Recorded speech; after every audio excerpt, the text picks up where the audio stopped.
کو سمجھانے کی پوری صحیح اور کوشش کی ہے۔ سب سے اول بات یہ ہے، بہت سے لوگ اس کو عذاب سمجھ رہے ہیں۔ یہ عذاب الہی نہیں ہے۔ اگر کوئی چیز عذاب الہی ہو تو اس میں ریکوری نہیں ہوتی، ریپیئر نہیں ہوتی، ریکنسٹرکشن نہیں ہوتی۔ اس میں تو بے شمار لوگ، بڑی کثیر تعداد میں لوگ شفا یاب ہو رہے ہیں۔ اس لیے اس کو عذاب سمجھ کے خدا را بہت زیادہ پریشان اور مایوس نہ ہوں۔ یہ اللہ کی طرف سے ایک سرزنش ہے، ایک وارننگ ہے۔ یہ جراثیم خود پھیلے ہوں یا کچھ لوگوں کی سازش یا کسی ریشہ دوانیوں کی وجہ سے پھیلے ہوں، مگر کوئی ایسی چیز نہیں ہے جو پروردگار عالم کے قانون کا حصہ نہ ہو اور اس کی مرضی اس میں شامل حال نہ ہو۔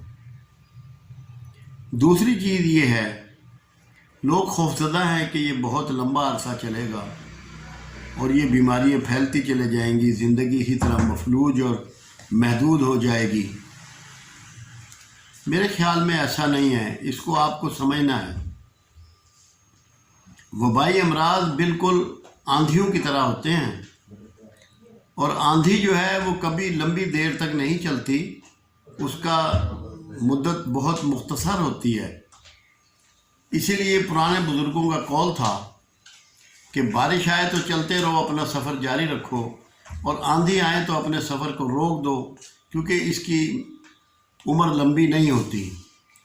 ایسے ہی کوئی بھی وبائی مرض ہو، اس کی عمر لمبی نہیں ہوتی۔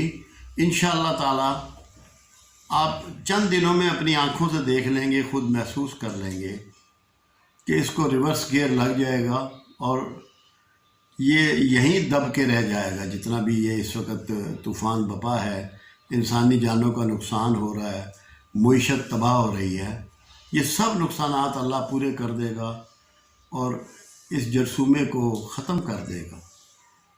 ایک تو یہ آپ پر امید رہیں کہ یہ کوئی بہت لمبے ٹائم اور لامحدود وقت کے لیے، ایسا ہرگز نہیں ہے۔ مگر کچھ پہلو اس میں ایسے ہیں جو ہمارے کرنے کے ہیں، اس کی احتیاط کے علاوہ۔ اس کے جو اثرات ہیں، جن میں قوت مدافعت کم ہوتی ہے، ان پہ زیادہ آتے ہیں۔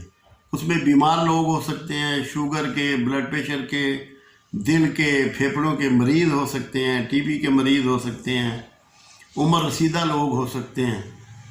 وہ لوگ ایسی چیزوں کا استعمال کریں جو ان کی قوت مدافعت میں اضافہ کرے۔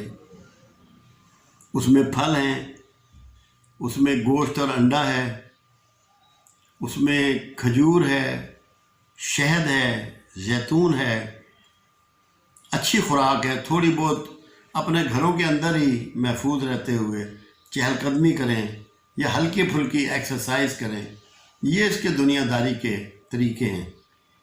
ایک طریقہ ہمیں روحانیت کی طرف لے کے جاتا ہے، جو بہت بنیادی طریقہ ہے۔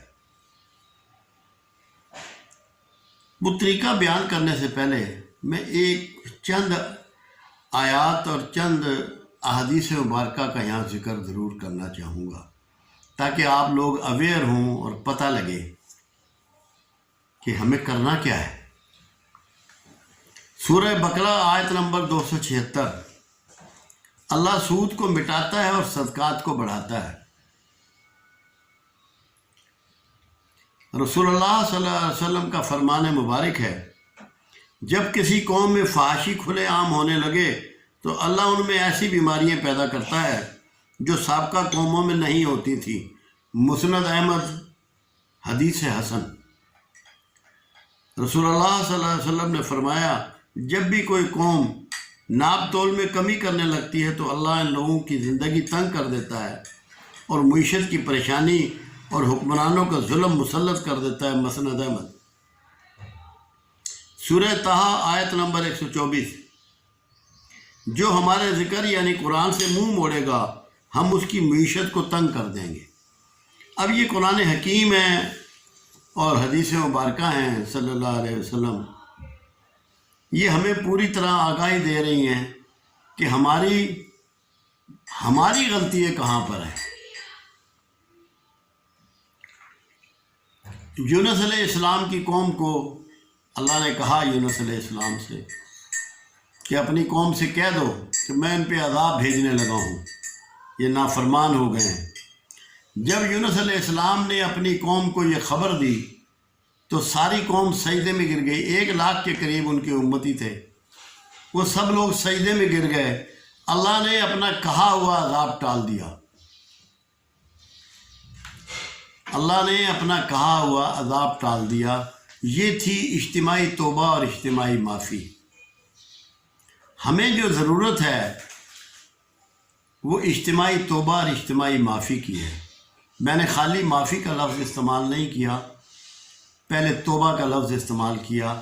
ایک بات ذہن نشین کر لیجئے، یہ دونوں الگ چیزیں ہیں، توبہ اور معافی ایک چیز نہیں ہے۔ معافی کا تعلق گزرے ہوئے زمانے سے ہے، ماضی سے ہے، کہ جو غلطیاں ہم نے کی، جو گناہ ہم نے کیے، اللہ سے ہم ریکویسٹ کرتے ہیں کہ اللہ ہم سے اس کا مواخذہ نہ کرے۔ اور توبہ کا تعلق مستقبل سے ہے کہ ہم آج کے دن وعدہ کرتے ہیں کہ ہم یہ برے کام نہیں کریں گے، اور آئندہ کے لیے اللہ سے کمیٹڈ ہوتے ہیں اور کمٹمنٹ کرتے ہیں کہ ہم یہ برائیاں ترک کریں گے، تو ہم پہ رحم فرما۔ اس لیے ہمیں توبہ کی اور معافی کی دونوں کی ضرورت ہے۔ اور توبہ ہمیں کس سے کرنی ہے؟ توبہ ہمیں کرنی ہے سود سے، سود کے نظام سے، جو اللہ کی بغاوت ہے، جس کو اللہ نے اپنے اور اپنے رسول سے جنگ قرار دیا ہے۔ حکومت کو سود کے نظام کو ختم کرنے کی پروگرام کو واضح کرنا ہے اور لوگوں تک پہنچانا ہے اور بتانا ہے کہ ہم سود سے بچ رہے ہیں اور ہم سود کے نظام کو ختم کریں گے تاکہ اللہ ہم سے راضی ہو جائے، اور جو ہم جنگ اللہ کے خلاف لڑ رہے ہیں ہم اس سے باز آ جائیں۔ دوسری چیز بے حیائی سے نجات حاصل کرنی ہے۔ یہ جیسے حدیث مبارکہ بھی میں نے کوٹ کی کہ کسی قوم میں جب کھلے عام فحاشی ہونے لگے تو بے حیائی ہمارے یہاں بہت پھیل گئی ہے۔ اپنے گریبانوں میں جھانک کے دیکھ لیں ہم سب کہ ہمارے ہاں اب بے حیائی کس حد تک پھیل چکی ہے۔ پھر ہم کم ناپ تول کے عادی ہو گئے ہیں، پیسے پورے لیتے ہیں، سامان پورا نہیں دیتے۔ ہر چیز میں ملاوٹ کے ہم عادی ہو چکے ہیں۔ ہمیں ملاوٹ کو چھوڑنا ہے، ناپ تول میں کمی کو چھوڑنا ہے، اقربا پروری کو چھوڑنا ہے، رشوت کو چھوڑنا ہے،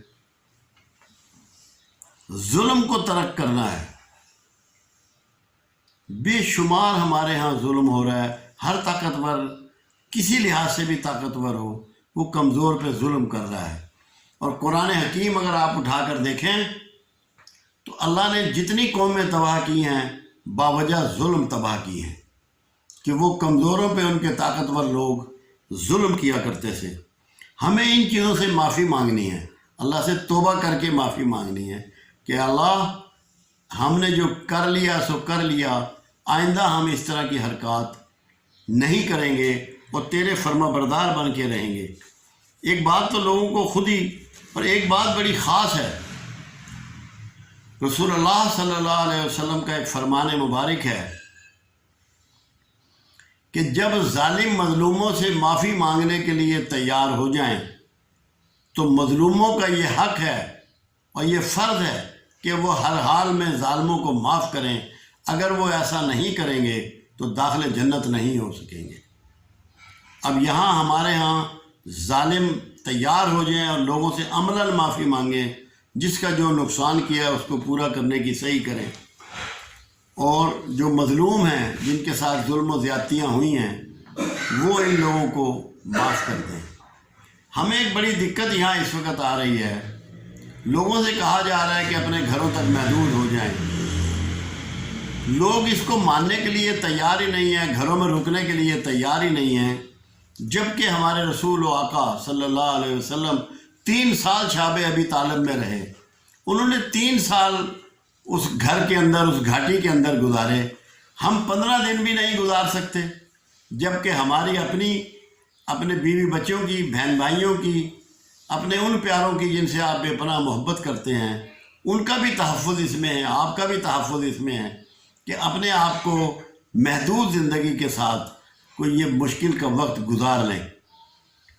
علاج میں نے پہلے بھی کچھ علاج تجویز کیے تھے، ایک علاج پھر تجویز کرتا ہوں، تو یہ بھی بہت ہی آسان ہے اور انشاءاللہ یہ کرنے والا 3 دن کے اندر کرونا وائرس کے اثرات سے نکل جائے گا۔ 2 قطرے تیل زیتون، 2 قطرے تیل کلونجی صبح و شام یا دوپہر کو بھی چاہیں تو ناک میں ڈالیں۔ 10 دن سے زیادہ یہ علاج نہیں کرنا پڑے گا۔ اس کے جرثومے ناک سے ہی داخل ہوتے ہیں اور سانس کے نظام کو اور پھیپھڑے کے نظام کو متاثر کرتے ہیں۔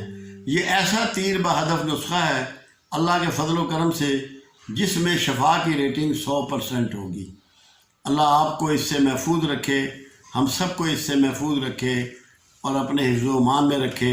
صاف ستھرا رہیں، ذہن و دل و دماغ کو صاف ستھرا رکھیں اور خوراک بھی سادہ کھائیں اور صاف کھائیں۔ کوشش کریں کہ رسول اللہ صلی اللہ علیہ وسلم کی حیات مبارکہ کو اسٹڈی کریں، اس کی نقل کریں۔ اس کی نقل میں آپ کی عزت ہے، آپ کی معراج ہے، آپ کی